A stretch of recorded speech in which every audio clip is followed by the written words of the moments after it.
নমস্কার বন্ধুরা, দিগনগর আড্ডা চ্যানেলে তোমাদের সকলকে স্বাগত জানাই। এই যে আমার যে সিঁড়ি ছিল, সিঁড়ির যে তোমার এই পাটাগুলো ছিল বা তোমার ওই সিটগুলো ছিল, ওইগুলো খোলা হয়েছে। আর আমার যে টয়লেটের যে ডাউন ছাদটা ছিল, ওইখানেরও যত তোমার এই তোমার পাটা ছিল, সিট ছিল, ওগুলো সব খোলা হয়ে গেছে।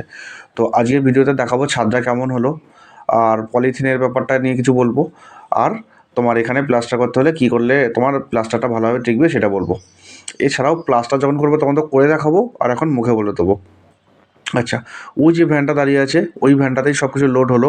বেশি ছিল না, এখানে ছিল মনে হয় 8-10টা সিট, আর ওখানে মনে হয় ছিল 3-4টে সিট। এই এই যে নিয়ে যাচ্ছে, এক্ষুনি খুলছে। এর আগের দিন আমি বলেছিলাম যে কখন খুলে নেওয়া হয়তো দেখাতে পারবো না।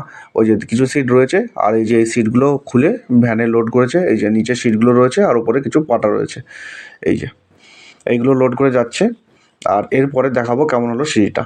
আর আমার মেন গেট করছে, এই মেন গেটের যে ডিজাইনটা আছে সেটা আমি দেখিয়েছিলাম আগের দিন, এবং এরপরে যে ভিডিওটা আসবে সেই মেন গেটের ডিজাইন সহ কীভাবে করলো, কটা মিস্ত্রি লাগলো, কত কী মেটেরিয়ালস লাগলো, কত খরচ পড়বে ওটা করলে, সেটা আমি বলে দেবো এর পরের ভিডিওতে। আর এখন আমি দেখাবো সিঁড়িটা।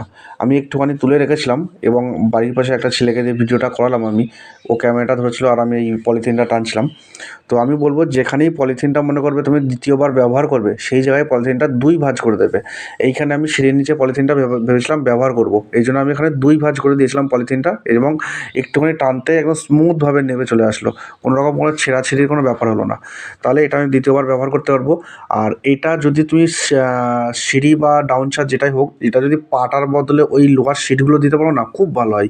তাহলে কী হবে, যেমন ছাদটা সমান হবে, তেমনি মালটা সমানভাবে উঠেও চলে আসবে। তিরপলগুলো পাটাতে থাকলে অনেক জয়েন্টের মতো দাগ দাগ আসে, সেটা সিঁড়ি আসে না।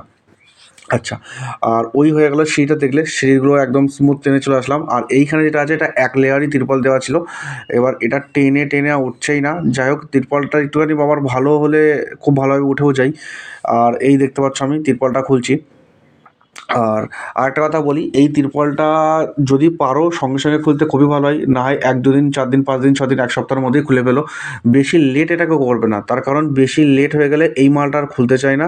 একদম ওইটি ছাদের সাথে আটকে থাকে। মানে ওই গরমের যে ভ্যাপসা ভাবটা হয়, আর এই পলিথিন মানে একদম লেগে আটকে থাকে, সে নখ দিয়ে খুঁটেও ওঠে না, এরকম একটা ব্যাপার হয়ে যায়। আর যদি এরকম পরিস্থিতি হয়ে যায়, তখন কিন্তু আর এক বিপদ। তখন সে করতে হয় কি, ওই গ্রাইন্ডিং মেশিন দিয়ে গ্রাইন্ডিংয়ের ওই ঘষার হুইলটা লাগিয়ে ওইটা যেরকম করে ঘষে ঘষে ডলে ডলে ডলে ডলে তুলতে হয়। তখন আমার পারিশ্রমিক লাগবে, জন মিস্ত্রি লাগবে, ঠিক আছে? আরও সম্পূর্ণ 100% রিমুভ তো হবে না, কিছু কিছু থেকেই যায়। আর এইগুলো থেকে গেলে কিন্তু প্রচুর প্রবলেম, প্লাস্টার ধরবে না। আর এই পলিথিনগুলো যখন নতুন নতুন ফার্স্ট ফার্স্ট তুমি তুলবে, একটুখানি টান দিলেই উঠে যাবে। আমি 3-4 দিন পরে, 3-4 দিন পরে না, আমি 2 দিন পরে তুলেছিলাম সেটা। আর ওই তোমার হয়েছিল, তোমার এই ছাদটা এখন দেখো তোমরা কেমন হয়েছে ছাদটা। এই দেখো, এইখানটাতেও বেশ সুন্দরই হয়েছে, ওই সাইডে বেশ সুন্দর হয়েছে, কোনো রকম কোনো সমস্যা নেই। এটা তো খুবই ভালো হয়েছে, তার কারণ এখানে ভাইব্রেটার লাগিয়েছিলাম। আর সিঁড়ি ওটা দেখাবো, এটা সামান্য একটুখানি কভার ব্লক দেখা যাচ্ছে, ওটাও দেখাবো। এই দেখো, দেখতেই পাচ্ছ একটা জয়েন্ট দেখতে পাচ্ছ এখানে সিটের, আর বাকি মোটামুটি কোনো জয়েন্ট নেই। আর মাঝখানে যে খাঁজ ফাজগুলো দেখতে পাচ্ছ, ওগুলো তিরপলটা ভাঁজ হয়েছিল, সেই ভাঁজের খাঁজ। আচ্ছা, এই হলো ছাদটা। আর এইখানটাতে দেখাবো সিঁড়িটা। সিঁড়িটাতেও আমি একবার দেখাই। এই যে এই হলো সিঁড়ি, এইটা কালকে তুলেছিলাম, আর এইটা নিচেরটা আজকে তুললাম। আর ওই যে এইখানটা যেটা দেখতে পাচ্ছ, এটা আর কিছুই না, এটা হলো কভার ব্লক। আমি যে কভার ব্লকটা দিয়েছিলাম, এটা হলো কভার ব্লক। কভার ব্লকটা যদি না দেখা যেত, তাহলে হয়তো আমার এখানে রড দেখা যেত। এর 1 সেমি, ও সরি 1 ইঞ্চি উপরে আমার আছে, 1 ইঞ্চি বা 20 উপরে আমার ওই আছে, রড আছে। তো কভার ব্লক দেখা গেলে ওটা কোনো ভয়ের কোনো কারণ নেই, ওটা জাস্ট একটু সিমেন্ট বালি দিলেই ঢেকে যাবে। এই যে এইখানে একটা একটু কভার ব্লক দেখা যাচ্ছে, কভার ব্লক দিয়েছি তাই দেখা যাচ্ছে, এটা নিয়ে কোনো আশ্চর্য আর ভয় আর কিছু নেই। আর এটা হলো তোমার এইখানে একটা কভার ব্লক দেখা যাচ্ছে, এই যে। আর এটা হলো কিছুই না, কালি। তো তাহলে বোঝা গেল, এই হলো ব্যাপার। তোমার ওই শিট হলে খুব ভালো হয়, না হলে তারপরে পাটা। যদি মনে করো কোনো তিরপল দুবার ইউজ করবে, তাহলে সেখানে ডবলভাবে দেবে।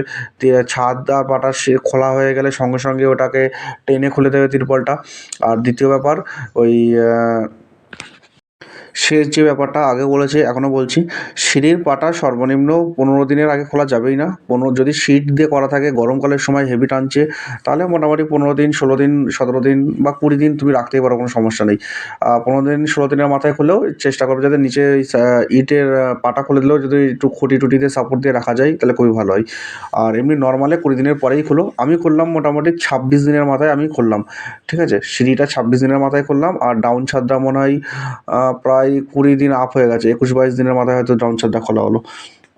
তো এই ছিল ব্যাপার। এরপরে যে ভিডিও আসবে সেটা হলো গেটের ভিডিও আসবে, যে গেটটা কত টাকা খরচ হলো এবং কত কী মাল মেটেরিয়ালস হলো, কী ডিজাইনটা, সবটাই আমি ওটা বলে দেবো। তো ধন্যবাদ সকলকে, দেখতে থাকো পরের ভিডিওটা।